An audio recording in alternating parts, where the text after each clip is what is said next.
তোমার জামাইকে ছাড়ো, তোমার জামাইকে আমি বিয়ে করবো, তিথি প্রেগনেন্ট, তিথি আর আলু বিয়ে করছে, তো আমার তো এখানে কোনো দোষ নেই, আমি কেন মানে ভয় পাবো আসতে। শুটিং এর কাজে দেশের বাইরে অবস্থান করছিলেন ছোট পর্দার অভিনেতা জাহের আলভী। এর মাঝেই রাজধানী ঢাকার একটি বাসা থেকে তার স্ত্রী আফরা ইবনাত খান ইকরার ঝুলন্ত মরদেহ উদ্ধার করা হয়। এ ঘটনার পর পুরো শুটিং ইউনিট দেশে ফিরে এলেও কোথায় আছেন আলভী সে ব্যাপারে নিশ্চিত হওয়া যায়নি।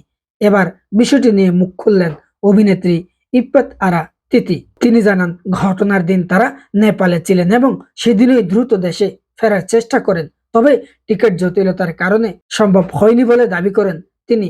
তার কথায়, সেদিন আলভীর দ্রুত দেশে ফেরার ইচ্ছে থাকলেও ফ্লাইটে সিট পাওয়া যাচ্ছিল না। পরের দিনের টিকিট নিশ্চিত করার পর পুরো টিম দেশে ফিরে আসে। আলভী এখন কোথায় জানতে চাইলে তিনি বলেন, সে আসলে এখন ঠিক কোথায় আছে সেটা আমি জানি না।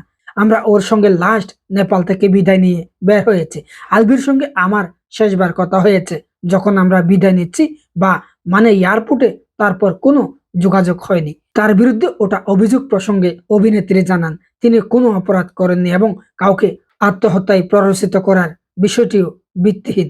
এছাড়া আলভীকে বিয়ে আর সন্তান সম্ভব হওয়ার গুঞ্জন নিয়ে জানতে চাইলে এসব বিষয় নাকচ করেন তিথি। তার দাবি, সামাজিক যোগাযোগ মাধ্যমে ছড়ানো এসব তথ্য সত্য নয়, তবে এই পরিস্থিতি তার কেরিয়ার ও ব্যক্তিগত জীবনে প্রভাব ফেলতে পারে বলে তিনি আশঙ্কা প্রকাশ করেন।